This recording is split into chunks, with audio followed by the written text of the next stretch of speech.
जय हिंद साथियों, स्वागत है आप सभी का हमारे इस YouTube चैनल पर। जैसा कि आप सभी को पता है DVPST शुरू हो गए हैं आज 26 तारीख से, और ये कम से कम 20 दिन तक अभी चल रहे हैं आप सभी लोगों के। और आज से जनरल वालों का और महिला वर्ग के अभ्यर्थियों का शुरू हुआ है, जिसमें सभी लोग ध्यान दें। सभी को घोषणा पत्र और जो एडमिट कार्ड है उसमें सब लिख के आया था कि क्या क्या किन किन चीज़ों को ले जाना है। लेकिन एक बार फिर से आपको बता दें, कुछ जानकारियां जैसे मिली हैं उनके अनुसार पता चला है कि कुछ अभ्यर्थी जो आधार कार्ड लेके जा रहे हैं उसमें लास्ट के 4 डिजिट वाला है और 8 अंक उनके जो क्रॉस मल्टी वाला X वाला लिखा हुआ है उससे है।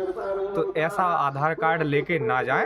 आधार कार्ड आप जो भी पहचान पत्र लेके जा रहे हैं, सर्वप्रथम तो यही है कि आप एंट्री पास तभी मिलेगा जब आपके पास वैलिड या ऐसा आधार कार्ड ऐसा परिचय पत्र होगा जिसमें आपका चेहरा, नाम वगैरह सब फ्रेश दिख रहा होगा।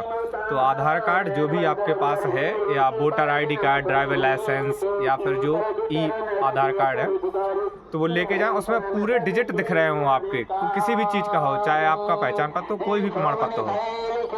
इसके साथ साथ जब आप अंदर पहुंच रहे हैं तो उसमें आपके पास 2 फोटो, आधार कार्ड और जो आपका पेपर वो हुआ था, फॉर्म भरा था, फॉर्म वाला आपका पूरा कागज होना चाहिए। 3 प्रतियों में, 2 प्रतियों में, जैसा भी आपका निकला हुआ हो प्रिंट आउट, तो पूरा प्रिंट आउट है। तो प्रिंट आउट, और जिनका अभी नहीं निकल रहा है अभ्यर्थियों का, तो वो प्रिंट आउट भी निकल रहे हैं ऑनलाइन, तो उसको प्रिंट आउट भी निकलवा लें।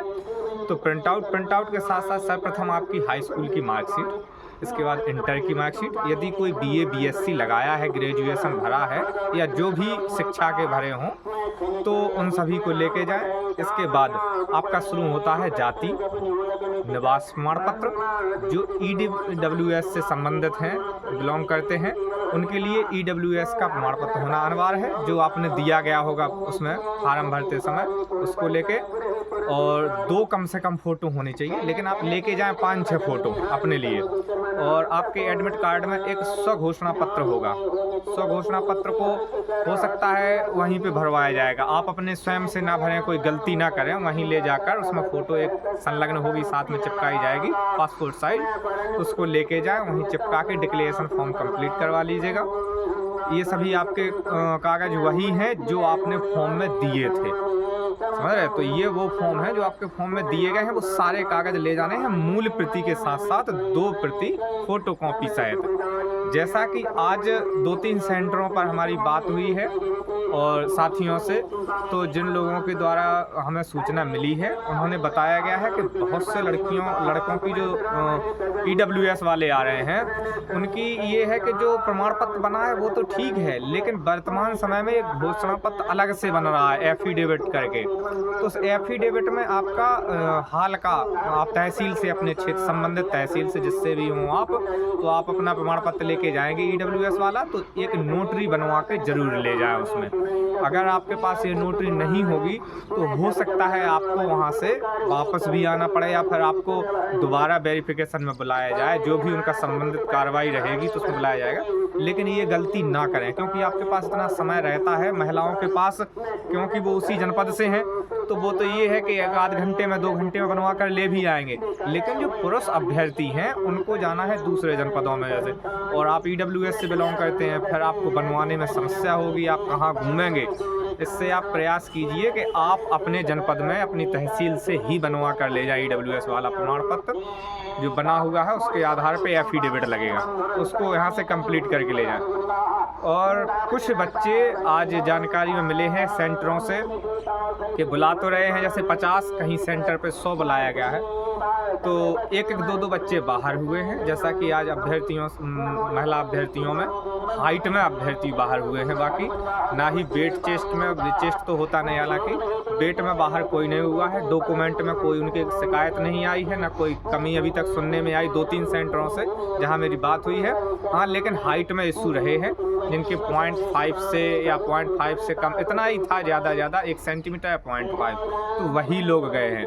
और ये गलती ना करें कि लोग बाग कुछ कर रहे हैं कि जैसे जुगाड़ बना रहे हैं या पैसा दे के या कुछ ऐसा कर रहे हैं, ऐसा कुछ भी नहीं है। यदि आप अपने रूप से सही हैं और आप पूरे मानक के अनुसार भी सही हैं, तो आपका कहीं कुछ लगना नहीं है। आप तसल्ली से और अच्छे से जाएं।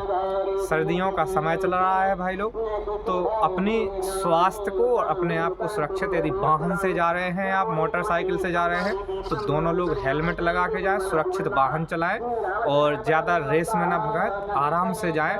इस किसी प्रकार की दुर्घटना ना हो, कुछ ना हो, वो ज़्यादा आवश्यक है। नौकरी तो ये नहीं तो आगे दूसरी भी मिलेगी, समझ रहे। यदि हो सकता है कि कल आपका DVPST है, यदि आपके नज़दीकी में कोई परिचय है तो आप एक दिन पूर्व में पहुंच के वहां रुकें, फिर दूसरे दिन मौके पे पहुंच जाएं, क्योंकि आपका एंट्री टाइम 9 बजे तक पहुंचना है। 9-10 बजे तक आप पहुंच जाइए, 9 बजे से एंट्री है और शाम को 3 बजे तक चल रहा है, तो दिक्कत की कोई बात नहीं है। अच्छे से जाएं और स्वस्थ रहें, सुखी रहें और बढ़िया रहे सब आप लोगों का। और तो कोई जानकारी देनी नहीं है? नहीं बच्चे। और कोई सवाल है किसी से? सवाल ये डॉक्यूमेंट क्या रहे थे, तो डॉक्यूमेंट अपन ने बताई थे सब आप। डॉक्यूमेंट के आप सभी को बता ही चुके हैं। डॉक्यूमेंट से संबंधित यदि आप सभी का कोई प्रश्न है, यदि कोई है और हमें संबंधित कोई जानकारी लगती है, तो आज तो पहला दिन है, बाकी 2-4 दिनों में जो सूचनाएं हमको प्राप्त होंगी आपको हम जरिए माध्यम वीडियो के इसी चैनल पे आपको अवगत कराते रहेंगे। और यदि आप लोगों के पास कोई समस्या आ रही है और कोई आप लोगों से भी सुझाव मिल रहा है तो कमेंट बॉक्स में आप और यदि किसी का थन पेन हो रहा हो तो थोड़ा बहुत भाई मतलब टेस्ट ले लेके रनिंग करें। हाँ, और भाई ये जरूर सुनने में आ रहा है कि लोग वागों के समय रनिंग कर रहे हैं जो लोग, उनको दर्द बहुत हो रहा है जैसे हाथ पैरों में, तो भाई उन लोगों को सबसे अच्छी सलाह हम यही देंगे कि देखो रनिंग करोगे, कुछ पाना है तो दर्द तो फिर आपको झेलना पड़ेगा। मतलब आप कुछ बिना मेहनत उसके दर्द के आप सोचें कि हम कुछ पा लें या कुछ चाह कर लें तो इतना आसान तो नहीं है, तो हल्का फुल्का होगा। लेकिन ये है कि आप रेस्ट करके, जरूरी नहीं है कि आप रोज़ 5 किलोमीटर 10 किलोमीटर ही दौड़ें। यदि आपका टाइमिंग अच्छे से आ रहा है और आप दौड़ पा रहे हैं, आपकी मतलब क्षमता हो गई है कि हम 5 किलोमीटर दौड़ लेते हैं, तो आप प्रयास कीजिए कि सप्ताह में 1 या 2 बार ही आप लगाएं रनिंग 5 किलोमीटर, बाकी रोज़ अपना बैकअप बना रहे। इसलिए 2-2.5 किलोमीटर मतलब 4-6 राउंड इतना दौड़ते रहें, ताकि आपका एक मानक बना रहेगा, आप एकदम डिफीट डाउन नहीं होंगे। इसलिए दौड़ते रहें और दौड़ने के बाद जिनका चेस्ट में इशू हो वो पुशअप्स जरूर लगाते रहें। ऐसा नहीं, क्योंकि रनिंग करने से क्या होता है कि शरीर डाउन होता है, तो इसलिए पुशअप्स जरूर लगाएं। जितना आप बेहतर पुशअप्स लगा पाएंगे वो सबसे बेस्ट आपके लिए होगा, शरीर के लिए होगा। और ठीक है, और कोई सूचना जब होगी और जो भी संबंधित जानकारी आएगी आपको सभी लोगों को अवगत कराते रहेंगे। जय हिंद साथियों।